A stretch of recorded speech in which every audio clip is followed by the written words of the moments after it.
우주 만물을 창조하시고 생사화복을 주관하시는 주님, 찬양과 경배를 드리오니 영광받아 주시옵소서. 상가들의 붉게 타오르는 아름다움과 풍성한 열매로 가득한 이 계절에 저희들에게도 영적 열매가 가득 차게 하여 주시옵소서. 거룩하고 복된 주일날 주님 전으로 인도하여 주심을 감사드리옵나이다. 이 시간 헛된 시간 되지 아니하시고 성령님께서 함께하여 주시어서 저희의 몸과 마음과 정성을 다해 예배 드리오니 주여 기뻐 받아주시옵고 저희들에게는 한량한 은혜로 전입혀 주시옵소서. 주 하나님 아버지시여 2024년도도 이제 달력이 한 장 남았나이다. 지금까지도 주님께서 보호하여 주시고 은혜 속에 거하게 하여 주심을 감사드리옵나이다.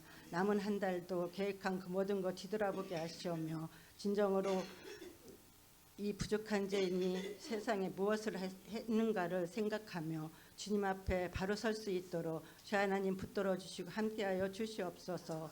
주 하나님 아버지시여 세상 속에 세속되어 알게 지은 죄 모르게 지은 죄 정말로 아직과 고집으로 정말로 걱정 근심과 주님 앞에 부족함이 없이 살았음을 하나님 아버지시여 고백합니다. 용서하여 주시옵고 진정으로 하나님 아버지시여 저희들을 보혈로 깨끗게 하여 주시어서 새 힘을 얻게 하여 주시옵소서. 이 땅에 평화와 정의가 가득하게 하여 주시옵소서. 대한민국을 주님께서 통치하여 주시사 부정부패가 사라지고 이기적인 것과 하나님 다툼이 없게 하는 사라지는 깨끗한 나라, 바른 정책할 수 있는 나라, 그리고 하나님 아버지시여 경제가 안정되게 하여 주시옵고 하나님 온 국민이 은혜와 평강을 누리게 하여 주시옵소서.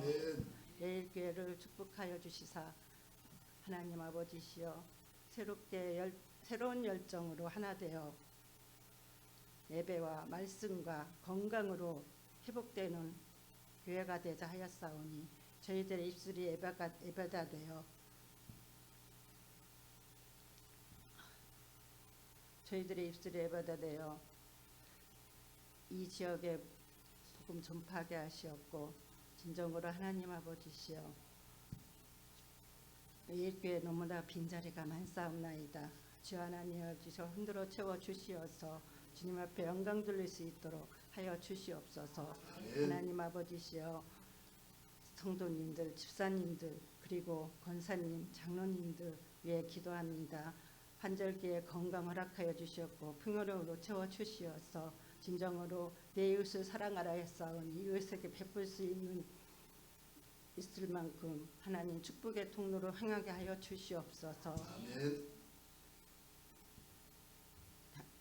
박광철 목사님 하나님 해외로 선교지로 나간다 합니다. 가는 길 하나님 인도하여 주시옵고 그곳에 많은 양을 거닐게 하여 주시오며 진정으로 하나님 아버지시여 그것에 많은 업적을 쌓고 돌아올 때에도 안전하게 돌아오게 하여 주시옵소서.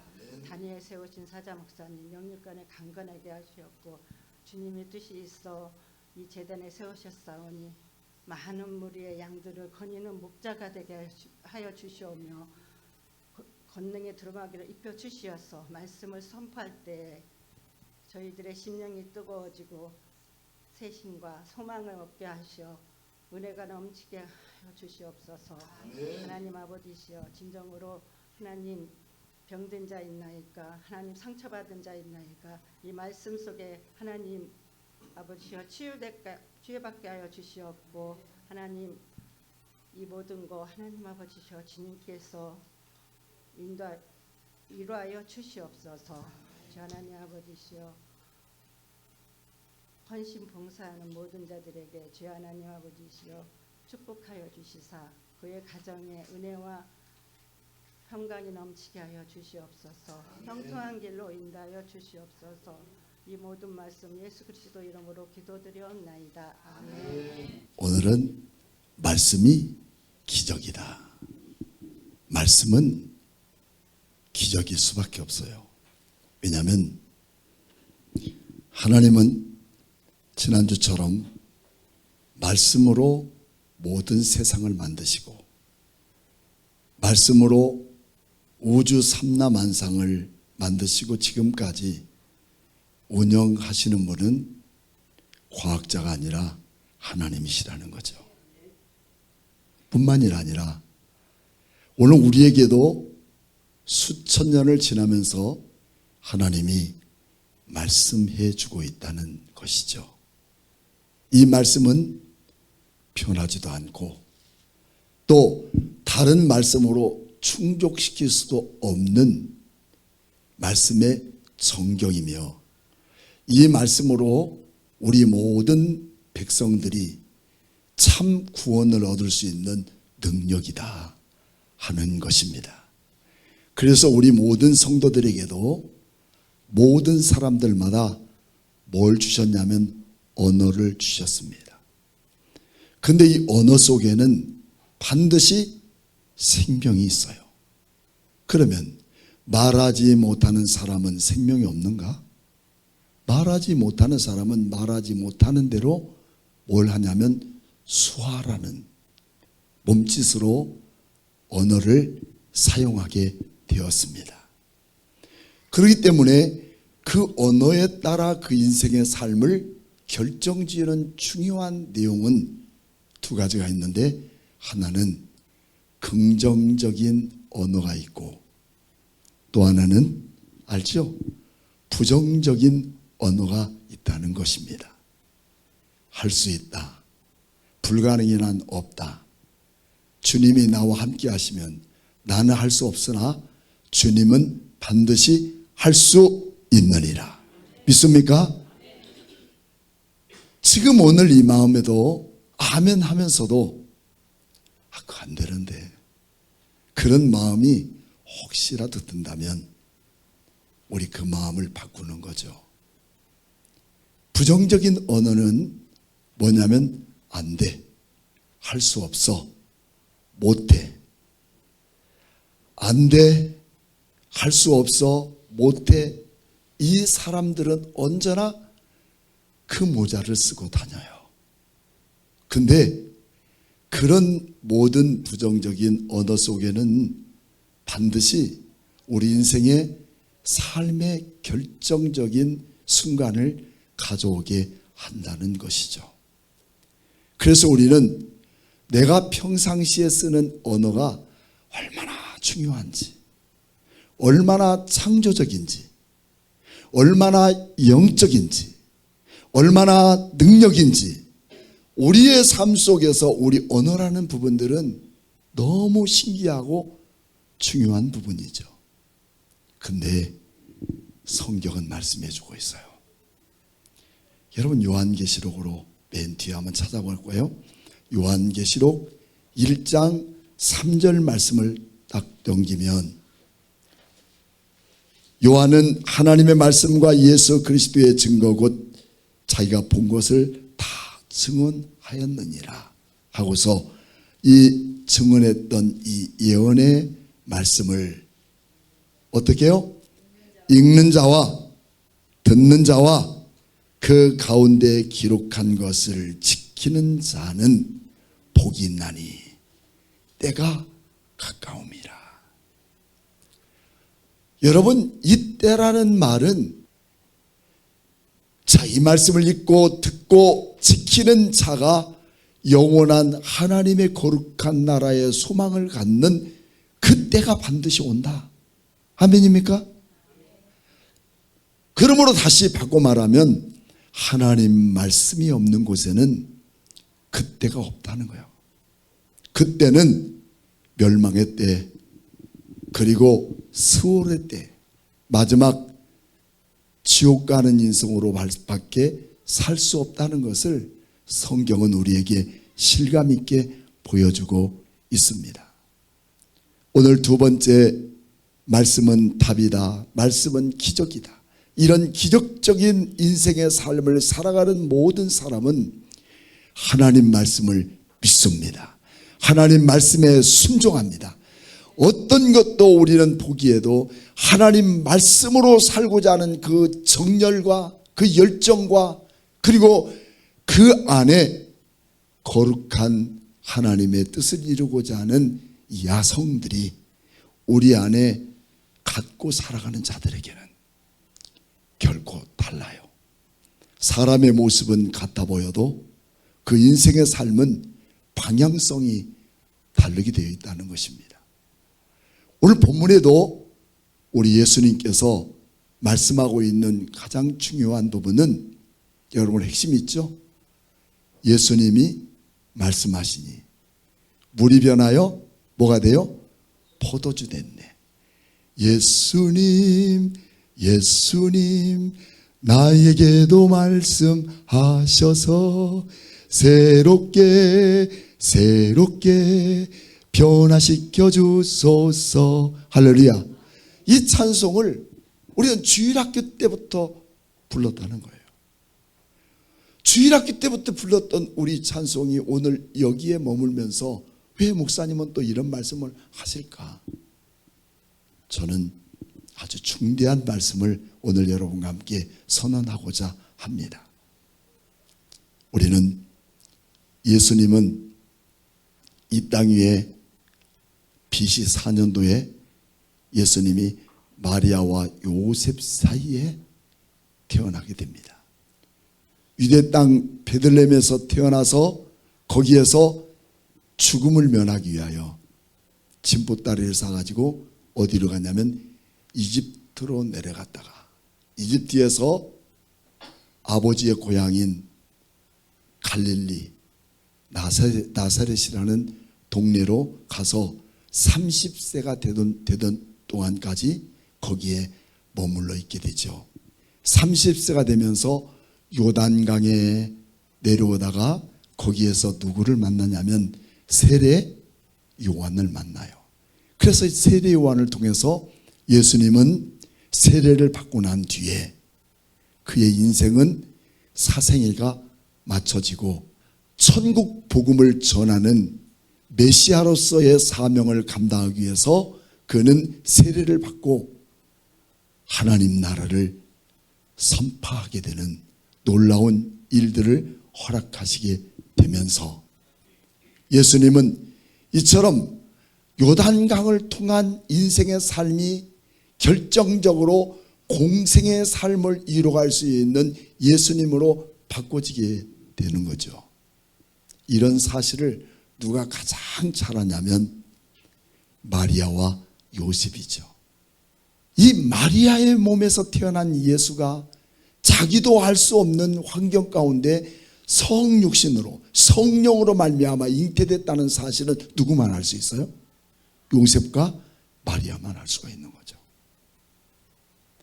그런데 아직도 이 성경의 진리를 알지 못하는 수많은 사람들은 예수가 이 땅 위에 참된 소망이며 예수만이 우리를 구원하실 참된 메시아라는 사실을 알면서도 예수보다 더 귀한 신들이 탄생되고 있으니 그게 마리아요, 그게 요셉이라고 하는 신을 섬기고 있다는데 얼마나 큰 문제성을 갖고 있습니까? 예수님이 탄생하면서부터 그리고 예수님이 죽기까지의 유월절은 4번 유월절을 만나게 됩니다. 그래서 이 유월절의 가장 중요한 중심 속에는 누가 있느냐? 누가 있을까요? 어린 양 예수. 구약에도 마찬가지고 신약에도 마찬가지고 우리를 죽음에서 우리를 멸망해서 우리를 절망해서 구원해 줄 수 있는 가장 유일한 일들은 어린 양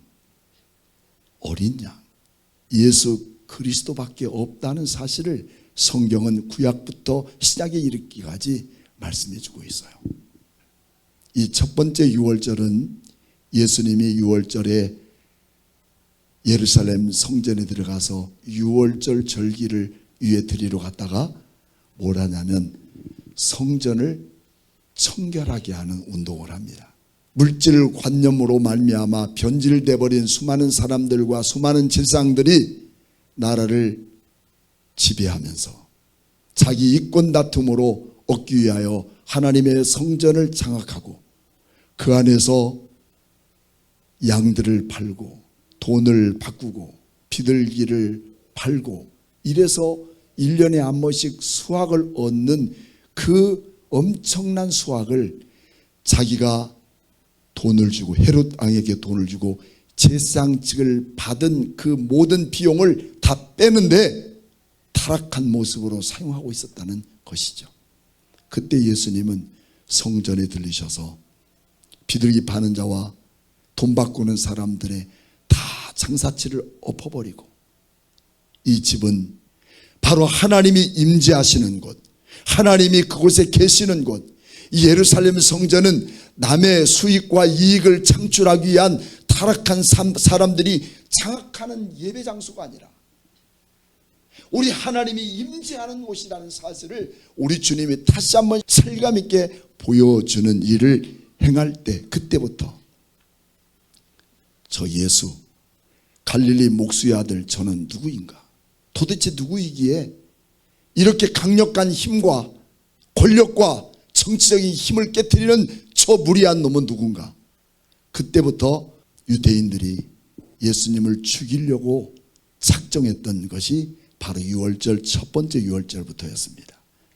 두 번째 유월절은 베세다 연못가에서 38년 된 병자를 우리 주님은 말씀으로 고치십니다. 내가 낫고자 하느냐? 네 자리를 38년 동안 들지 못하고 그 자리에 주저앉았다가 병이 깊어지는 너, 그 자리를 들고 걸어가라. 뭘로 하셨어요? 청진기로? 주사로? 수술로? 아니었습니다. 우리 주님은 하나님이시기 때문에 말씀으로 내 자리를 들고 일어서서 가라고 명령할 때 그 모든 것은 그 순간 38년의 모든 아픔과 괴로움은 끝이 나고 말았죠. 여러분 요즘 다니엘 기도회 하고 있죠. 거기에는 수많은 사람들이 자기가 살아왔던 간증 얘기인데 내가 예수 믿고 잘된 것, 이 간증이 아닙니다. 어떤 분은 정신병으로 평생 고생하고 살아가다가 주님 만난 그 순간에 모든 것 다 씻어버리고 건강으로 회복된 그 간증을 할 때 수많은 자녀들이 아픔을 갖고 있었던 그 부모들의 눈물바다가 되었고 그 예수님의 뜨거운 말씀의 능력이 얼마나 소중한가를 우리에게 다시 한번 보여주고 있는 그 광경이기도 하셨다는 겁니다. 그리고 세 번째 유월절은 예수님이 유월절을 들리지 않고 갈릴리 사역하는데 갈릴리에서 오병이어의 기적을 이루십니다. 주님 말씀하실 때, 주님 말씀하시는 곳마다, 주님의 축사하는 곳마다, 주님이 행하는 곳마다 이런 놀라운 인생의 삶에 새로운 변혁을 일으키는 능력이 나타났다는 이 기적의 사건들을 말씀하고 있죠. 그리고 마지막 네 번째 유월절은 예수님이 그 무리들 앞에 자기 몸을 십자가에 못 박으면서 죽음을 당합니다. 그 죽음은 죽음의 끝이 아니라 다시금 이처럼 우리 주님처럼 십자가에서 죽을 수밖에 없는 이 죄인들에 대한 다시 부활하게 하시는 놀라운 축복의 삶이 이루어지고 있다는 거예요. 오늘 우리는 어쩌면 지금까지 우리 인생을 살면서 예수 믿고 무슨 기적을 바라는 거다, 예수 믿고 내 인생에 뭔가를 해결할 것이다 하는 예수님에 대한 해결 방책을 바라보는 그 자체가 우리 주님이 아니다는 것을 네 번째 유월절을 통해서 우리에게 보여주고 있는 것은 세상은 바라는 게 기적이고 세상은 바라는 것 성공이고 세상에 바라는 것은 이 땅의 야망일지 몰라도 그 야망도 어떤 기적을 이루는 일도 우린 이 땅에서 끝까지 존재할 수 없다. 죽고 마는데 그 죽음의 중간은 예수 그리스도의 부활의 사건이다. 새로운 인생의 삶에 거룩한 하나님의 나라, 그때에 임할 하나님의 나라에 대한 목적이 흐려져 버리면 이 땅에 많은 기적을 이루고 오병이의 기적을 만들고 다시 사는 일이 있다 해도 그것은 일시적인 것뿐이다. 일시적인 포만감이다. 일시적인 만족이라는 거예요. 여러분 예수로 만족하십니까? 예수로 만족하십니까? 그렇습니다. 우리는 이 땅에서 어떤 일을 써도 예수 그 이름 한 번으로 만족하는 삶을 살 때 우리는 반드시 변치 않는 하나님의 언약과 약속이 이루어지고 있다는 사실을 우리에게 말씀하고 있습니다. 그것이 바로 우리를 구원하신 십자가의 사건, 나를 위해 죽으신 예수 그리스도의 사건으로 말미암아 얻어질 하나님의 영원한 나라의 소망이 오늘 우리의 가슴에게 있느냐는 거예요. 지금도 허탄한 기적만을 바라고 있는 우리에게 주어지는 진짜 답은 십자가밖에 없다. 예수밖에 없다. 그게 기적이다. 그 모든 예수님은 말씀하시는 하나님이었고 말씀으로 모든 것을 이루셨던 하나님이 우리 인생의 반듯한 기적의 역사라는 것을 말씀해 주고 있습니다. 그래서 이런 기적을 일으켰던 우리 예수님에게 십자가에 못 박혔던 그 당시에 유대 땅에 10명의 이런 핵심적인 인물들이 있었죠. 헤롯 왕, 분봉왕, 총독, 산헤드린 공회, 그리고 대제사장, 서기관, 바리새인, 사두개인과 열심당, SM파들이 장하고 있으면서 하나님의 거룩한 나라를 방해하고 온갖 더러운 세상 것과 야합하면서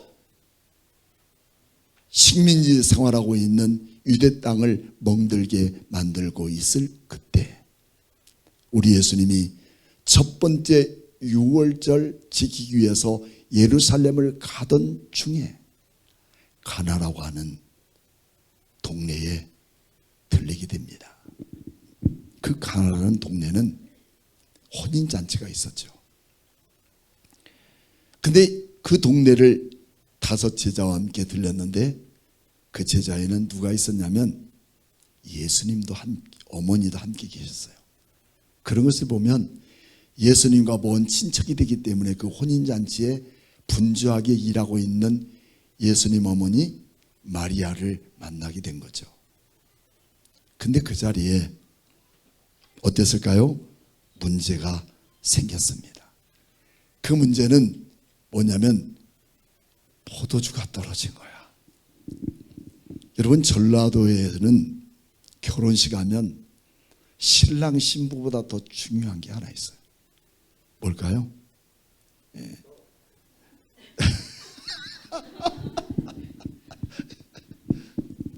정답입니다. 예. 진짜 혼례를 하는 사람보다 더 중요한 게 뭐냐면 홍어가 있어야 돼요. 홍어 없는 결혼식은 끝나는 거예요.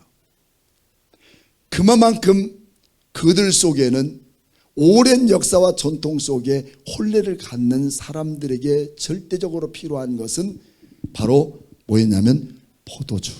그래서 수많은 사람들이 야, 한 잔 마셔. 예수님도 물로 포도주 만들어더라. 그런 얘기들을 합니다.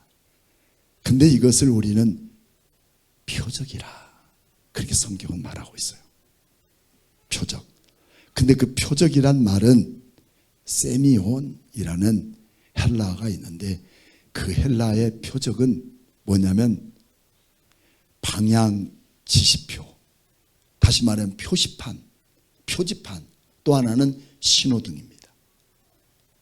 너희들이 혼례 장소에 포도주를 마시며 머무는 오늘 이것도 중요하지만 이 기적을 이루시는 예수님의 이 표적은, 기적은 너의 인생 바로 가라고 너에게 신호등을 다시 밝혀주고 너의 인생을 다시 한번 바로 가라고 보여주는 표지판이 되고 있다는 사실을 우리에게 알려주고 있는 거예요. 오늘 우리는 예수님 말씀하시니 물론 포도주 물론 됐습니다.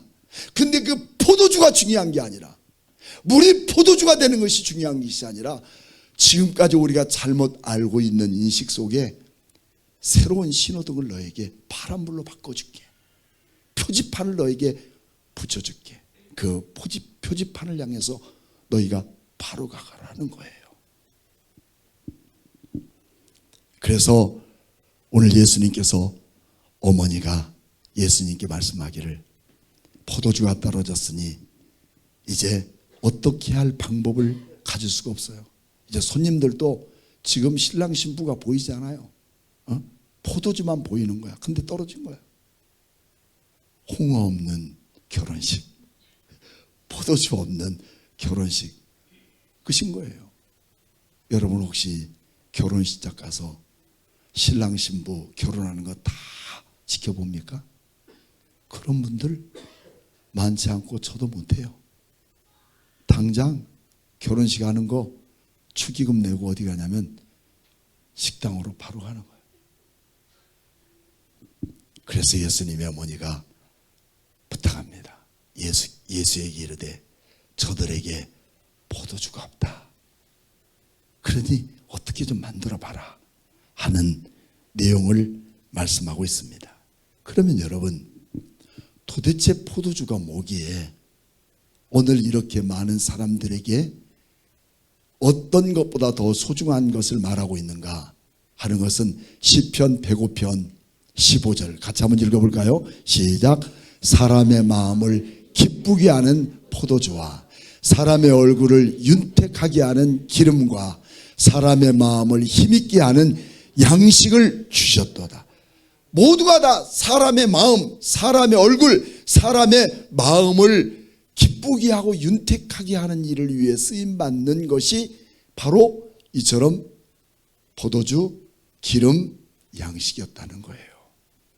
그러니까 우리가 생각하고 있는 알코올 성분에 대한 그 취함이 아니라 마음을 기쁘게 하고 윤택케 하는 그런 것에 포도주가 쓰여졌다는 거예요. 우리가 성경을 읽으면서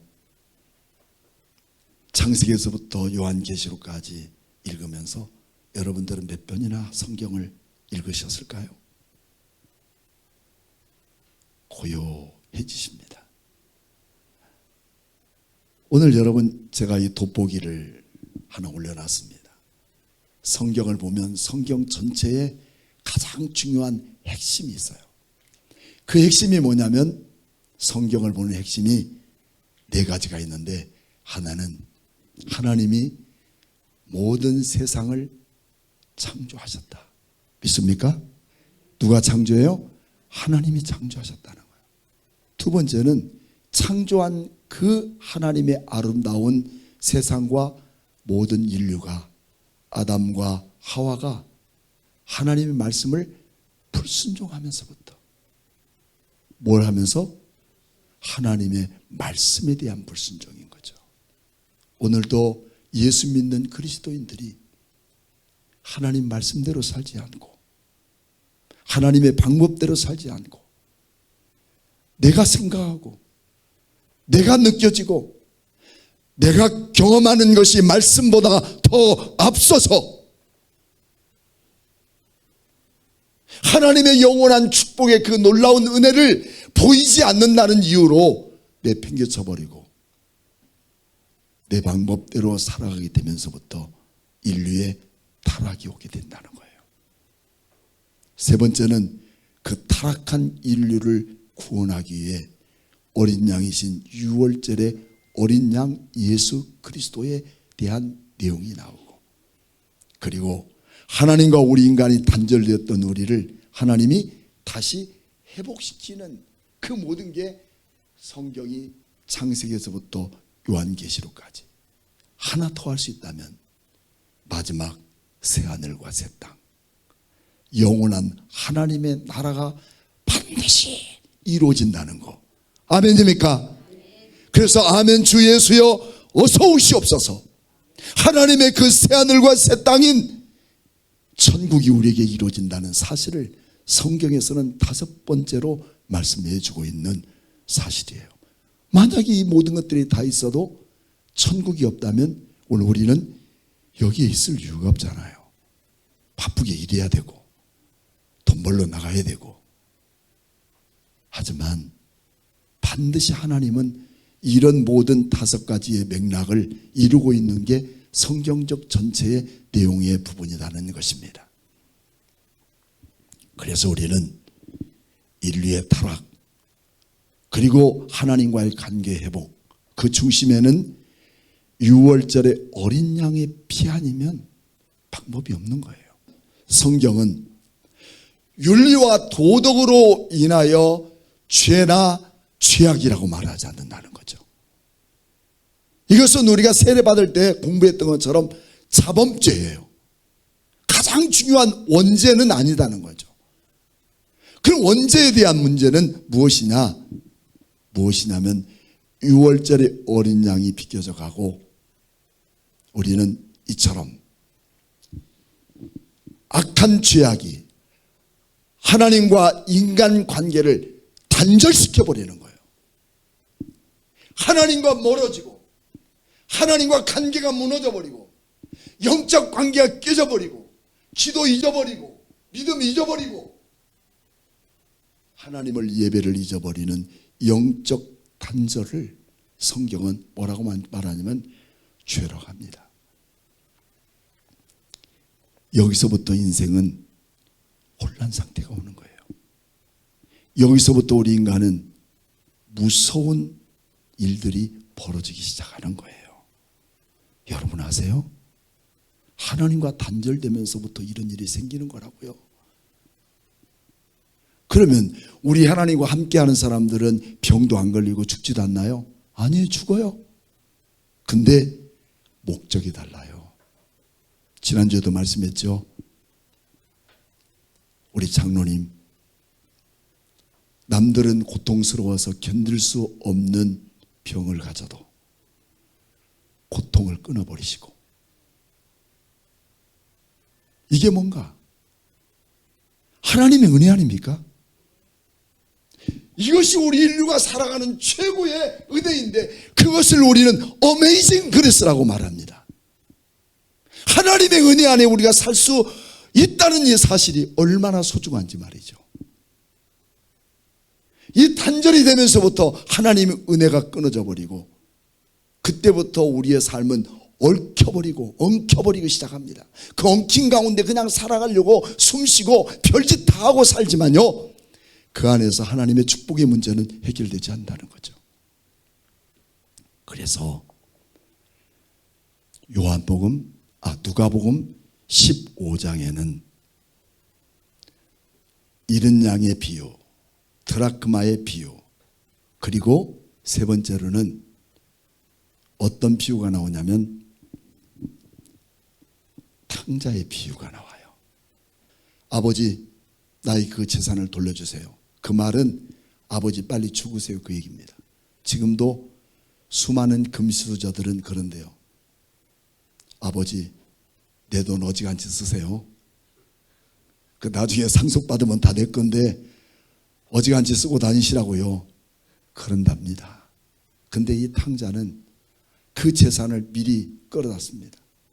그리고 그것을 가지고 이방 땅으로 가요. 근데 그렇게 가서 잘 되면 얼마나 좋겠습니까? 지금 그 얘기를 지금 요한복음에는 비유로 말씀하고 있는 거예요. 아버지와 단절되는 그 순간, 아버지와 관계가 끊어지는 그 순간부터 해결할 수 없는, 우리 인류가 해결할 수 없는 무서운 부분들이 얽혀져 버리고 만다는 거예요. 그래서 그 탕자는 그 이방 땅에서 별짓하고, 아버지 세상 가지고 별짓하예요. 여러분, 하나님 끊어져 버린 인생 속에 물질이 있는 거 탐욕이 아니에요. 이건 망하는 데 쓰임받는 무서운 전략이라는 거예요.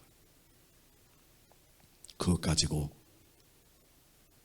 화호식 다 하고 살았지만 얼마 못 가요. 그 물질이 떨어졌을 때는 오고 갈 데 없는 그 탕자는 성경에서 부정적인 짐승으로 말하고 있는 뭐죠? 돼지치기 하는 한 사람으로 살아갑니다. 먹을 것이 없고 굶주리게 되었을 때 돼지가 먹는 가장 성경에서 부정으로 말하고 있는 돼지가 먹는 쥐업 열매를 주워 먹으면서 비참한 인생을 살아갑니다. 그 단절된 상황 속에서 내가 주려 죽게 되었구나. 뭐 하게 됐다고? 죽게 되었다. 인생이라는 것은 죽는 게 은혜일 수 있어요. 차라리 죽는 게. 차라리 이렇게 살 바에는 죽는 게 은혜라니까. 내가 주려 죽게 됐구나. 더 이상 이곳에서 살 수 없을 정도로 배고프고 굶주려서 돼지의 쥐업 열매를 쥐어 먹는 내 인생 이제 더 이상 못 살겠구나. 죽게 되었구나. 할 때 번개처럼 지나가는 한 지혜가 있었으니 그 지혜는 아버지 집. 아버지 집. 타락한 인생이 하나님과의 관계를 회복하는 일밖에 없다는 거예요. 귀한 성도 여러분, 혹시나 우리 모든 성도들도 여기에서 그 길로 갈 수 있는 사람 한 명도 없으리라고 저는 믿습니다만은 그 길을 가고 있는 인생이라면 여러분 얼마 못 버텨요. 이건 원리예요. 오죽하면 성경에 이런 약속을 비유로 말씀하셨겠어요. 그때 아버지 집, 하나님과의 관계를 회복하는 그 길만이 살 길이다. 그래서 우리 주님은 탕자의 비유를 통해서 15장 24절 말씀에 그렇게 추려 죽는구나 했던 그에게 우리 주님은 말씀합니다. 내가 곧 길이요 진리요 생명이니라. 주님이 길이요 진리요 생명입니다. 그 주님인 것을 믿습니까? 이제 우리는 우리의 인생의 삶 속에서 길이요 진리요 생명이신 그 주님으로 다시 돌아가는 운동이 이루어져야 되는 거예요. 왜 이처럼 표적 사건, 가나의 혼인잔치를 통해서 왜 이 말씀을 할 수밖에 없는가 하는 것은 지금까지도 내 인생을 살아가면서 예수 믿고 기적이나 바라고 내 예수 믿고 세상의 모든 수많은 사람들이 타락되어 버린 물질 만능과 성공주의, 성취주의로 오늘 교회는 혼합주의를 만들어 버려서 무슨 교회가 우리의 원하는 대로 주기를 원하고 내가 바라는 대로 얻기를 원한다면 그것은 미신인 거예요. 미신들이 그런 거죠. 그렇지만 우리 주님은 너희가 원하는 게 무엇이냐? 물로 포도주를 만들어서도 주지만 그 주는 기적은 표지판이다. 이렇게 가는 게 아니야. 어떻게 가야 되냐? 예수 그리스도만이 참된 우리의 생명이 되어야 된다. 없어서 안 되는 것, 여러분 인생을 살아가다가 없어서 안 되고 없어서 힘들고 없어서 멈추는 것 때문에 지금 내 마음에 원하는 것들을 구하고 있습니까? 오늘 이것이 기독교가 아닌 거예요. 내가 구했더니 다 주고 내가 구했더니 다 되고. 여러분 이것이 미신 아닐까요? 우리는 미신을 믿는 게 아니에요. 얼마든지 우리 주님도 지금 말씀으로 물로 포도주를 만들어 주잖아요. 그러나 그 속에서 말씀하고 있는 것은 표지판이라는 거죠. 표지판. 너는 이것으로 만족을 찾지 말고 바르게 돌아가라. 그래서 아까 말씀드렸던 요한복음 14장 6절 말씀에 이 길, 누구의 길이에요? 예수님의 생명의 길. 내가 길이고 내가 진리고 내가 생명이니라. 오늘 썩어지는 음식을 위하여 오늘 달아주고 우리가 먹어 배부를 수 없는 것들을 위해서 우리가 지금까지 표적을 구하고 이적을 구했다면 이제 너희는 인생을 바꿔라. 내가 곧 길이고 내가 곧 진리고 생명이다. 이 생명이신 예수 그리스도를 만날 때 모든 사람의 심령이 변화되는 거예요. 어떻게 변하느냐? 오라 나는 공고한 자로다. 이 사망에서 나를 건질 자가 누구냐라고 예수 그리스도를 다시 한번 찾고, 내가 지금까지 헛된 것들을 찾고 헛된 것을 얻기 위해서 오늘 우리가 살았다면 내 인생의 삶의 참된 구주이신 예수 그리스도를 찾기 위한 노력을 바로 가질 때, 바로 그를 통해서 하나님의 때, 주님의 영원한 그 나라가 오늘 여러분과 저의 것이 되기 때문에, 예수보다 더 좋은 친구 어디 있고, 예수보다 더 귀한 존재가 어디 있으며, 예수보다 더 귀한 기적이 어디 있겠는가. 예수님은 지금도 우리에게 말씀합니다.